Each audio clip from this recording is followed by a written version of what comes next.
Na aula passada a gente iria começar pelas igrejas de Apocalipse, pela carta de João às 7 igrejas. Mas como eu falei aqui, tinham 4 apostilas que estavam por cima do bolo, né? Do pacote. E eu achei que essa apostila era das igrejas de Apocalipse, e depois, quando eu cheguei aqui na frente, que eu vi que eram só as 4, as outras eram todas relacionadas aos movimentos escatológicos que a gente falou na última aula. Então aí eu inverti a ordem, a gente falou primeiro sobre a questão escatológica e deixamos então a questão das igrejas para a gente falar nesse dia, se o Senhor assim permitir.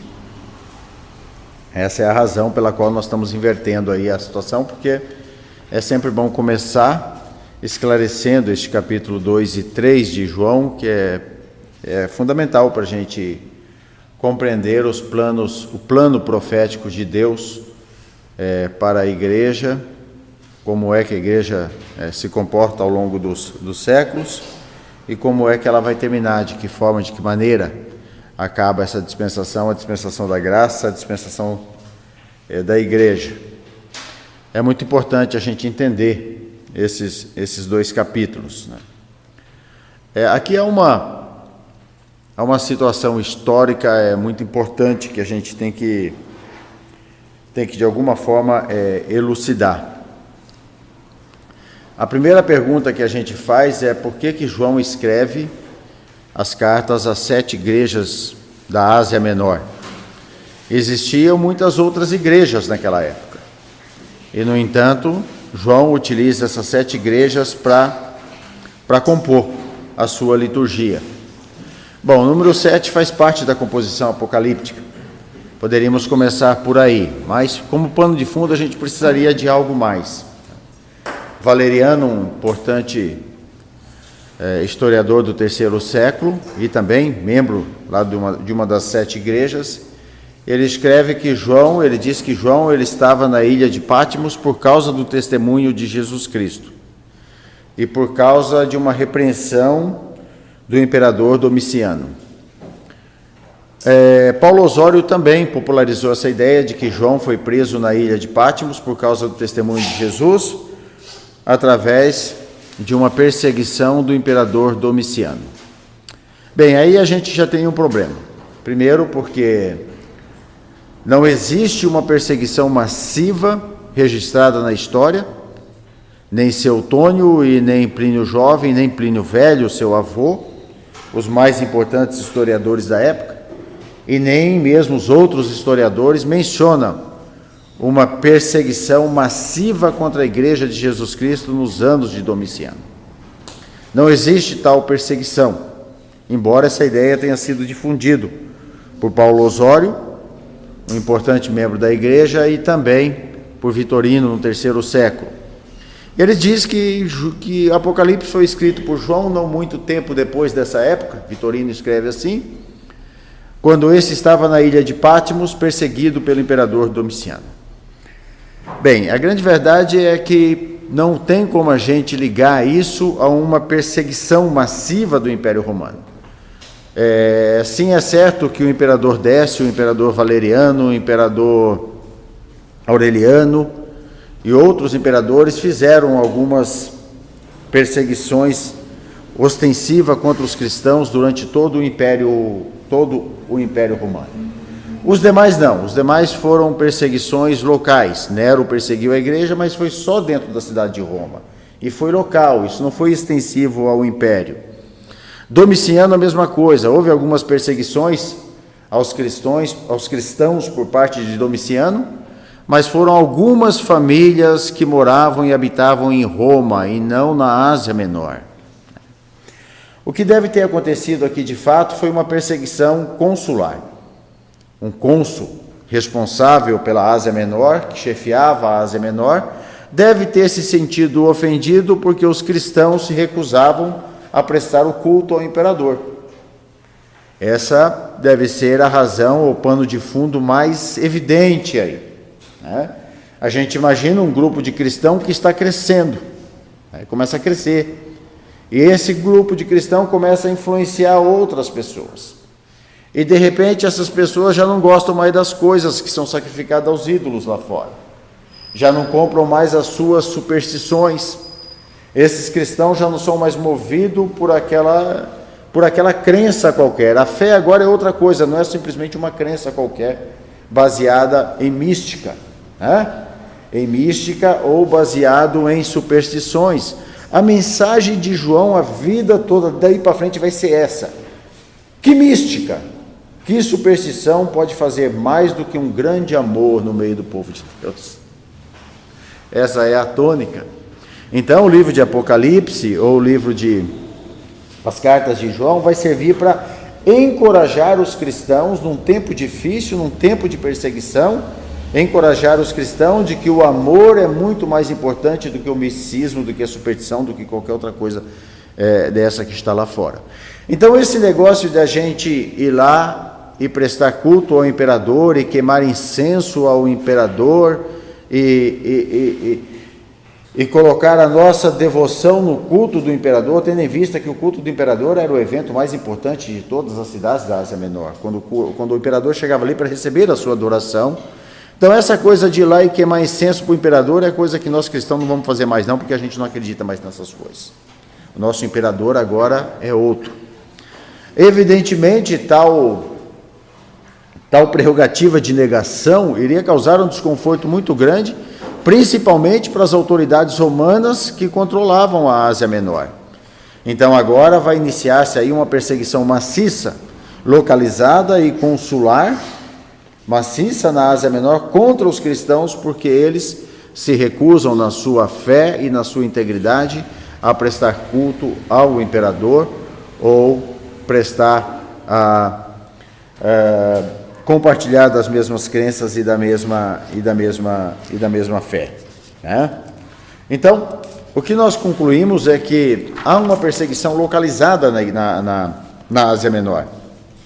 E essa perseguição ela é fundamentada principalmente pelo ódio que Roma vai transmitir aos cristãos, porque os cristãos se recusam a prestar os seus cultos ao imperador, e Roma, através dos seus decretos consulares, começa a exercer uma perseguição notória contra os cristãos, contra a sua fé, contra a sua maneira de viver.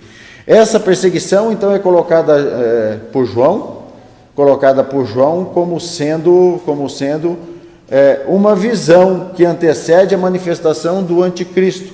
Os poderes do mal que vão ser revelados no tempo do fim já podiam ser vistos através do ódio do Império Romano à igreja cristã. Essa é a ideia do livro. A ideia do livro como um todo é essa. Ou seja, os poderes do mal que vão se manifestar lá no tempo do fim, escatologicamente, vai se manifestar no tempo do fim, através da imagem da besta.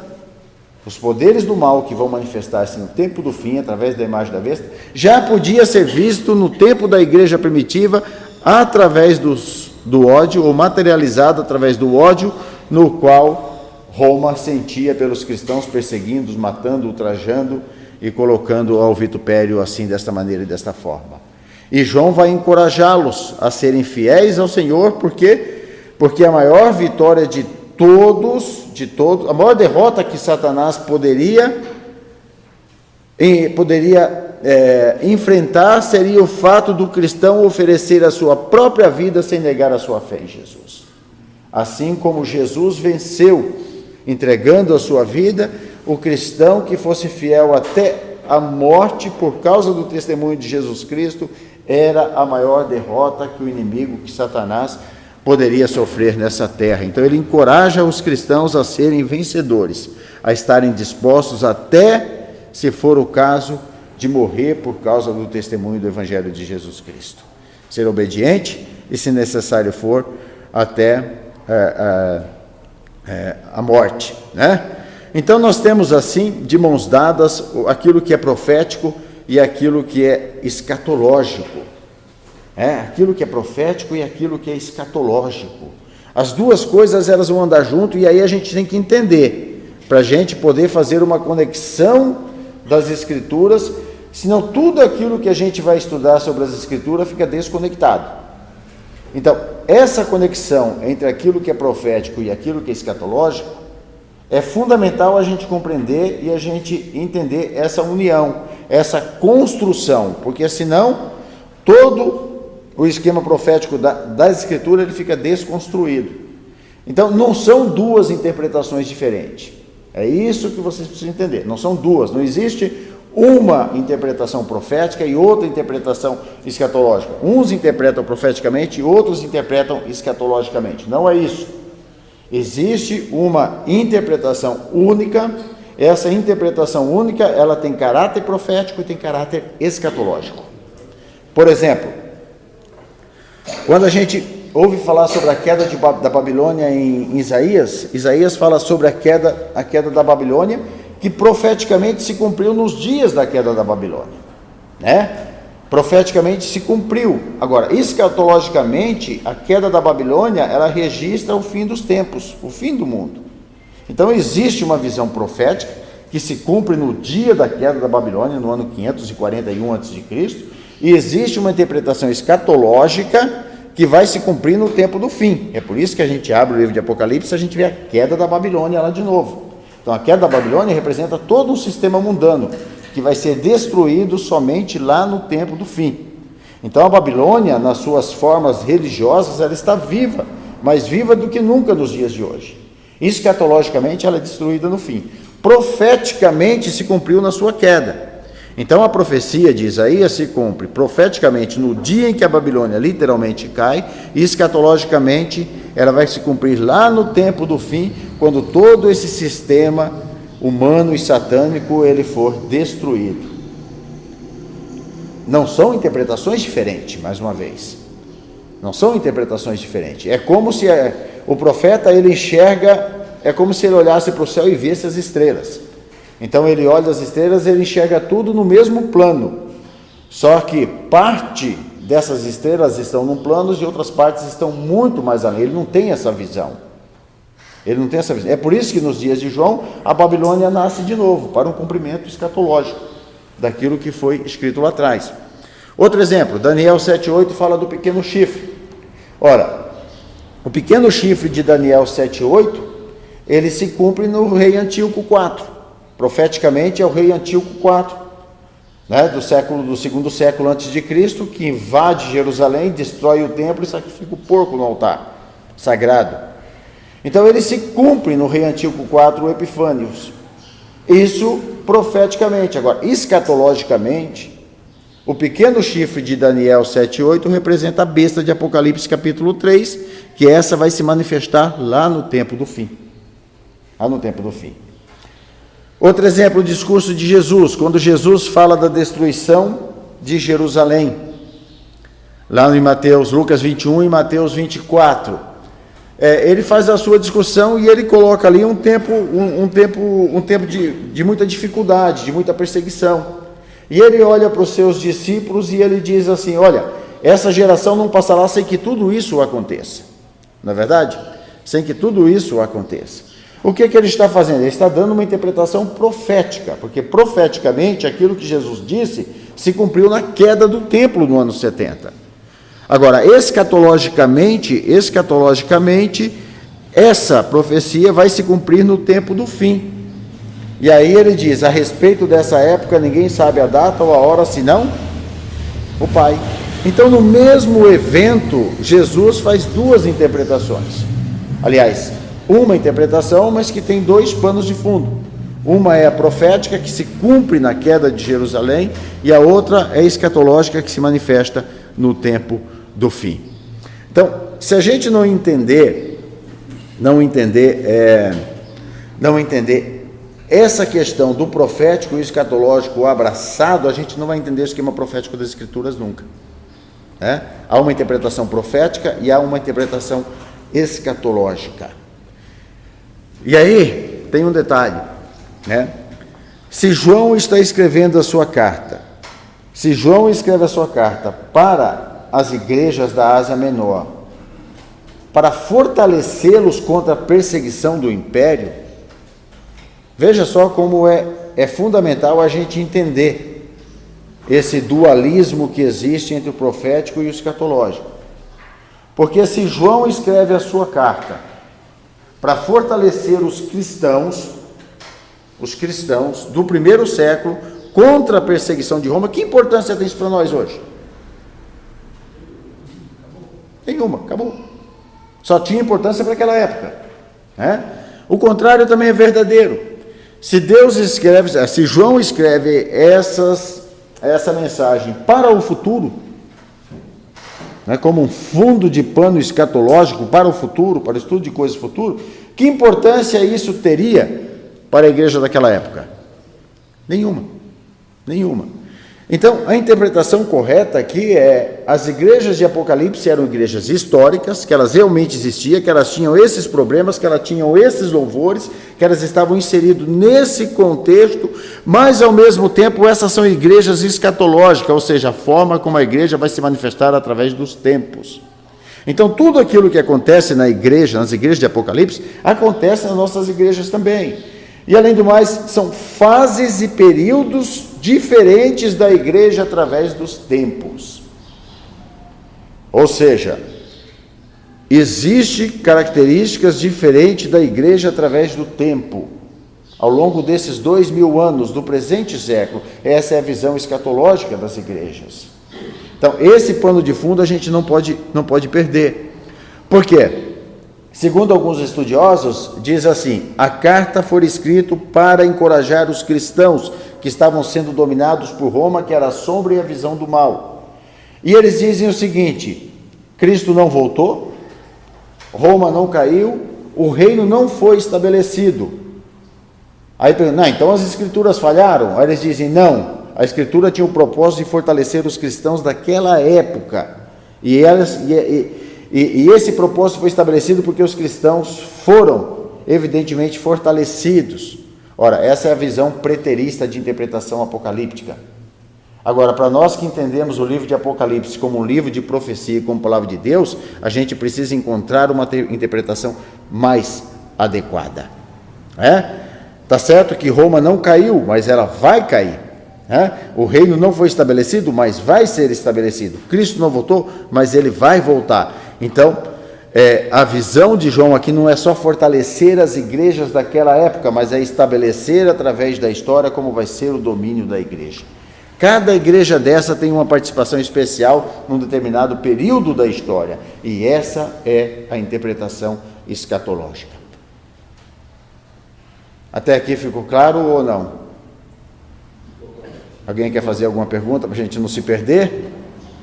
Então, é onde se encaixa, então, os problemas das igrejas da época, e porque alguns estudiosos acreditam que é o próprio tempo da igreja nessa nossa época, né?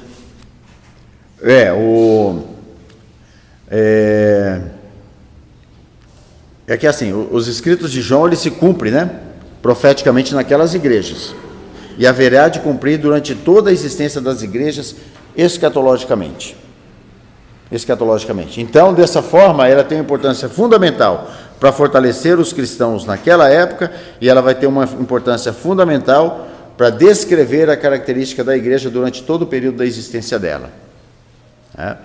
E aí a gente vai ver como é que isso se comporta. Ou seja, o capítulo 2 e 3 de Apocalipse não pode ser entendido como um evento único no espaço, ou seja, naqueles anos em que, através de um decreto consular, as igrejas da Ásia Menor foram perseguidas por Roma. Não pode ser visto única e exclusivamente sobre esse prisma. Por quê? Porque se você ler o primeiro verso do capítulo 4, o primeiro verso do capítulo 4 diz: depois, olha aí, depois destas coisas, ou seja, que coisas são essas?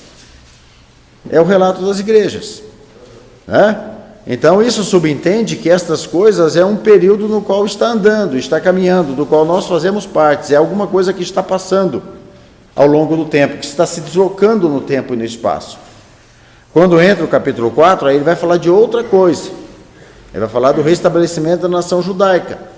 Mas até o capítulo 4, o capítulo 2 e 3, é o que é o parêntese de Daniel 9:26, é a igreja, é o presente século, é este momento. Então isso dá-nos uma ideia de uma continuidade, que começa lá nos dias de João e ele vai se estender até o último dia da igreja. Quando isso passar, aí entra o capítulo 4. Então há uma continuidade aqui. Então ele diz, depois destas coisas, que coisas são essas? 7 igrejas, que é uma representação de toda a igreja em todo lugar durante todo o tempo. Essa é a interpretação, né? Então, profeticamente, aquilo se cumpre naquelas igrejas, e escatologicamente ele representa todas as igrejas de todos os lugares durante todos os 2000 anos, ou todos os séculos de existência dela. Essa é a interpretação apocalíptica aqui. Então, aqui, a gente temos alguma coisa aqui interessante a dizer. A primeira igreja que ele escreve, a primeira carta que ele escreve é a igreja de Éfeso, não é isso? E o que significa a palavra Éfeso? O que vocês acham que é o significado da palavra Éfeso? Primeira, né? Ou a palavra Éfeso, efesia no grego, né? Efesia no grego significa aquilo que vem antes de, né? Significa primeira, né? É aquilo que começa, que vem antes de qualquer outra coisa.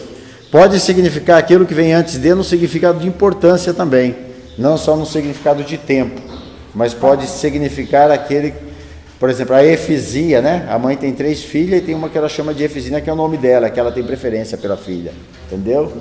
É essa coisa, né? A Efesia é essa questão de você preferir uma coisa em detrimento de outra. Pode ser aquele que vem antes no tempo, pode ser aquele que vem antes na preferência, pode ser aquele que seja o preferido, pode ser aquele que vem primeiro, em algum outro tipo de estatura, assim. Mas a gente entende que a igreja de Éfeso é a igreja que dominou. Ou seja, escatologicamente, a igreja de Éfeso é a igreja do primeiro século. É a igreja do primeiro século, aquela que vem primeiro, aquela que vem antes de todas as coisas. Aí depois da igreja de Éfeso, ele escreve a igreja de Esmirna, né? E o que significa Esmirna? Aí, Dani, você para de ficar olhando a apostila, porque não vale, viu? Você que não pode colar na escola?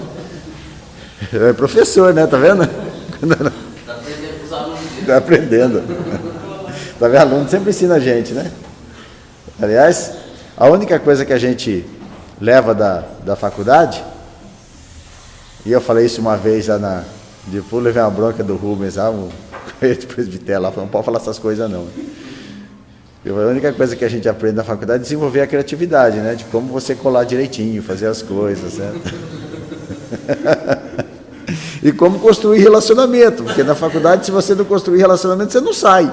Não adianta, né? Você tem que aprender a se relacionar, não é? Porque sozinho você não sai dela, não tem jeito, né? Então, essas duas vertentes é a coisa mais importante, essas duas fontes de criatividade. Mas a palavra Esmirna vem de mirra, de mirrar, né? De surrar. Então, ela representa, escatologicamente, a igreja que vai do ano 200 ao ano 400 ali. Ou seja, do ano 100 ao ano 300. Foi quando o imperador Décio, o imperador Valeriano e o imperador Maximiano, eles promoveram extensa perseguição à igreja durante todo o império. Aí sim, do ano 100 ao ano 300, houve um decreto romano oficial onde todos os cristãos deveriam ser perseguidos e mortos. Do ano 100 ao ano 300. Foram 3 imperadores consecutivos que perseguiram por quase 200 anos a igreja de Deus, no intuito de esfolá-la, no intuito de destruí-la, com a intuição de aniquilá-la, literalmente. Esses 200 anos de perseguição foram os anos em que a igreja mais cresceu e foram os anos em que a igreja mais desenvolveu. Ao contrário do que se pensava o império, a igreja ela prosperou e prosperou muito. Por isso aqui ela é chamada de Esmirna. Esmirna significa mirra. Era um material usado no passado para se fazer perfume, por exemplo.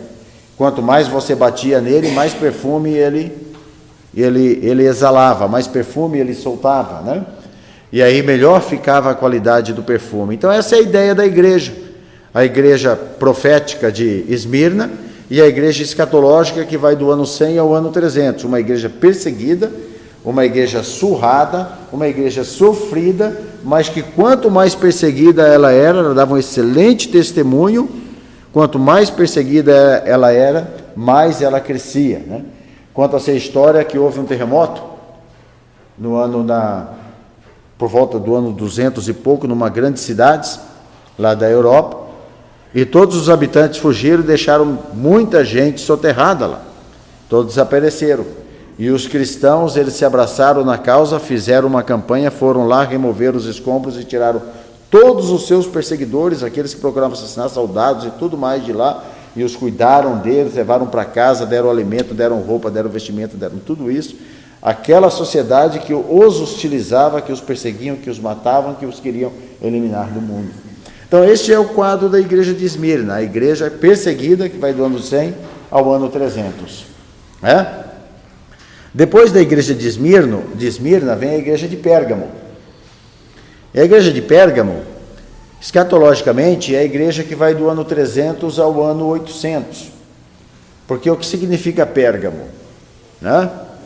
Pérgamo vem de pergamia, né? O que significa per? Per significa aquilo que é mal, né? Perverso, né? Um verso mal, pervertido, né? Per é aquilo que significa, é um prefixo do radical que significa aquilo que é mal, né? Per, mal, né? Pergamia, né? O que é pergamia, né? É o mau casamento, E da igreja do ano 300 ao ano 800 é quando a igreja casa com o imperador, né? No lugar de perseguir a igreja de Deus, agora Roma torna-se o seu principal aliado, vai morar dentro da igreja de Deus. O imperador agora passa a ser o maior representante da cristandade. Foi quando Constantino se diz convertido, teve uma visão celestial, a sua mãe Helena tornou-se uma grande admiradora dos alteios e símbolos cristãos, e ela que foi lá para Jerusalém e construiu o templo lá do sepulcro, construiu a igreja da Natividade e essas coisas todas, foi canonizada, e a igreja conseguiu então fundir-se com o Império Romano. Qualquer ataque contra a igreja era um ataque contra o Império. O Império agora era eminentemente cristão. A igreja deixa de ser uma igreja de Jesus e torna-se igreja romana, né? Igreja romana como é até hoje, na sua maioria, né? Na sua concepção. Ela torna-se uma igreja romana por quê? Porque é a igreja que casa com o Império. Há um casamento agora, né? No lugar de perseguido agora, eles passam a ter roupas imperiais, né? Os sacerdotes passam a vestir como os melhores da sociedade. A igreja passa a ter um outro poder, um outro papel agora, importante. Ela é o mediador do Estado, mas já não é mais perseguida. Essa é a prostituta do fim dos tempos? Essa é a Babilônia, né? Começa aí. Ela começa aí, ela vai ser destruída no final do tempo. Só que, na verdade, quando a gente sai de Pérgamo, a gente vai para Tiatira. Tiatira é a verdadeira tradução da prostituição de Apocalipse 17. Por quê? Porque se em Pérgamo havia um mau casamento, ou seja, a igreja começa a casar-se com o império, em Tiatira é a queima de incenso, é uma pira para se queimar incenso. Em Tiatira a igreja já está totalmente voltada para a idolatria, para a prática romana. A superstição romana agora é que faz parte da liturgia, já não é mais a palavra de Deus. A palavra de Deus agora ela é tirada dos leigos, é tirada de todo mundo para que não tivesse entendimento, para que não tivesse conhecimento dela, e no lugar dela é colocado as práticas e as místicas. As práticas e as místicas romanas, né, ou pagãs, dentro da igreja. Então, quando a gente for estudar as igrejas, a gente vai perceber, assim, até então, em Pérgamo, a igreja tinha uma relação com a igreja e uma relação com o mundo pagão. Não faz mal, a gente cultua Deus aqui e a gente faz o nosso culto ao imperador e as suas divindades lá fora e fica tudo bem. Começou assim. Quando a gente vai em Tiatira, muda a concepção da igreja. Por que a gente vai cultuar nosso Deus aqui e lá fora a gente vai cultuar as divindades pagãs ou o imperador, se a gente pode trazer um imperador para dentro da igreja? Né? Então é essa fusão da Babilônia, é isso que a gente chama de Babilônia, essa confusão. Né?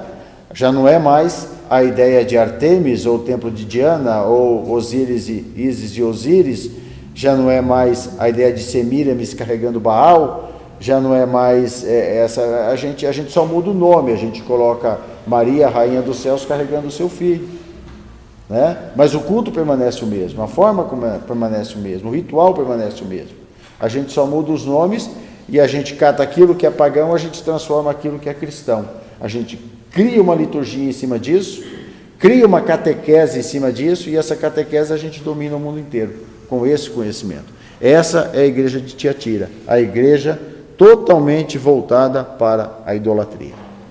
É a igreja que já perdeu o foco. Mas depois vem a igreja de Sardes, né? E Sardes, ela significa no original resíduo, aquilo que sobrou. Sardes é a sobra de comida, é aquilo que ficou, que a gente põe na geladeira, né? Aquilo que está fora do contexto, é resíduo. E aí é uma representação da igreja do ano 1500. Só um detalhezinho com relação à igreja de Tiatira. A igreja de Tiatira ela tem é muito interessante, quem gosta de estudar, estudioso, tem um dos, talvez, na minha opinião, é o maior pensador que houve nessa terra. Não conheci um homem assim, no intuito de ser pensador assim, tão extraordinário como foi Tomás de Aquino. Para os estudantes de filosofia, né? Tomás de Aquino deveria ser a maior representação da filosofia mundial, porque a cabeça do homem, ele era extraordinário. E conta que uma certa ocasião ele estava com os seus discípulos, lá em Aquino, na cidade dele, dando aula para os seus discípulos, e depois que eles estavam fazendo, eles estavam incumbidos de fazer a conta das ofertas e criar o caixa para ordenar as finanças da igreja. E um dos seus discípulos olha para ele e diz assim: agora ninguém mais nesse mundo pode denegrir a imagem da igreja dizendo que a igreja é pobre, porque hoje a igreja tem muito dinheiro, né? E Tomás de Aquino então olha para os seus discípulos e diz assim: só que daqui para frente a igreja já não tem mais autoridade para dizer levanta-te e anda. É aquele episódio de Pedro e João, né? Ouro e prata a gente não tem, né? Mas o que tem eu te dou, né? Em nome de Jesus, levanta-te e anda. Então chega uma hora que ela tem muito ouro e ela tem muita prata, mas ela perde aquilo que é a sua essência básica. De Atos 2:42, né? A comunhão, o partir do pão, a doutrina, a oração, ela vai perdendo as suas raízes básicas, né? Então ela ganha status, ganha poder humano, mas ela perde poder espiritual. A igreja de Tiatira é uma igreja que tem muito poder político, poder econômico, mas ela não tem nenhum poder espiritual mais. Ela não choca, ela perde tudo isso, porque ela resolve... Hoje está assim, ela resolve tudo na base da política, da força e da influência. E aí depois vem a igreja de Sardes, que é a igreja de resíduo. A igreja de Sardes, ou resíduo, é uma igreja que agora começa a aparecer algumas pessoas. A gente vai ver que existem algumas pessoas na igreja de Sardes que começa a se desvencilhar de tudo isso e voltar para a prática das escrituras novamente. Então é a igreja dos reformadores. É a igreja de Lutero, é a igreja de John Wycliffe, a igreja de John Hus, a igreja de Calvino, de John Knox, de tantos reformadores que surgiram na história. Então, é a igreja escatológica que vai do ano 1500 ao ano 1700, que é a igreja dos grandes reformadores. A igreja de Sardes eram pessoas que saíram deste mundo e começaram a ter um outro tipo de visão, um outro tipo de ideia, mas eram muito poucas pessoas. A gente vai ver no livro de Apocalipse que ele fala, são muito poucas as pessoas, por isso que são chamados de resíduos. São chamados de resíduos, aqueles que saem para constituir uma nova relação. Uma volta à prática das escrituras, uma volta da salvação pela graça, uma volta às antigas práticas cristãs, da simplicidade e tudo mais. Por outro lado, a igreja de Sardes não era uma igreja que ela queria voltar. Aí é que interessante, se você lê a carta de João a Sardes, a gente percebe isso. A Sardes era uma igreja era uma cidade que vivia do passado, a sua glória estava no passado. Então, os reformadores, eles não queriam uma revolução na igreja, eles queriam voltar às práticas, mas sem perder, né? Sem perder os benefícios e os costumes e tudo aquilo que eles haviam conquistado. E aí, então, aí vinha a ideia da reforma mesmo, né? Só que logo a reforma ela foi absolvida e observada pelo clero, pelo papado, e ela foi completamente dizimada pela ideia da contra-reforma, pelo Papa Leão X, né? Da contra-reforma. E aí, a contra-reforma, então, ela vai abafar a reforma, abafar, então, a igreja de Sardes, e vai dar, então, início a uma outra composição da igreja. Mas só que ela deixa esse resíduo e abre a porta para a igreja de Filadélfia.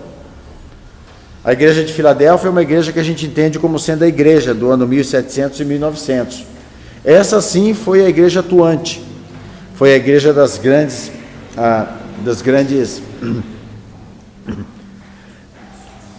frentes missionárias, né? A igreja dos desbravamentos, a igreja que foi para o Oriente, que foi para a África, que veio para a América, que foi para tantos lugares, levando o evangelho puro e simples. Ou seja, foi uma igreja que ela teve que se desvencilhar da própria religião, da própria religiosidade, teve que cortar os seus laços com a própria religiosidade, teve que criar a sua própria estrutura, criar as suas próprias pernas para que ela pudesse conquistar o mundo. E a igreja de Filadélfia é a igreja que de fato conquistou o mundo. E se nós estamos aqui hoje, né, se nós temos o privilégio de sermos esse pequeno núcleo, nessa sociedade tão martirizada pelas trevas, é porque essa igreja de Filadélfia, ela saiu desbravando tudo, e nós somos resultados do trabalho dela, daqueles missionários que chegaram aqui, ainda no início daquele século, tudo vem daí, vem da igreja de Filadélfia. E por fim, a igreja do nosso tempo, que é chamada a igreja de Laodiceia, ou seja, o governo do povo, o governo humano. É uma igreja aonde a igreja cristã ela está completamente alienada às suas estruturas de fé, e ela está conjugada ou construída numa estrutura social de capital. E é essa estrutura social de capital que vai transformar a nossa mente, transformar o nosso coração, deixar a gente cego, deixar a gente pobre, embora ricos, deixar a gente nus, embora vestido, deixar a gente nus, e sem que a gente se dê conta disso. E é essa estrutura de capital que vai dar o aniquilamento, a finalização e o fechamento da igreja. A igreja inserida na política, a igreja inserida no contexto social, a igreja sem nenhum tipo de perseguição, nem judeu, nem pagão, nem gentil, nem romano, nada.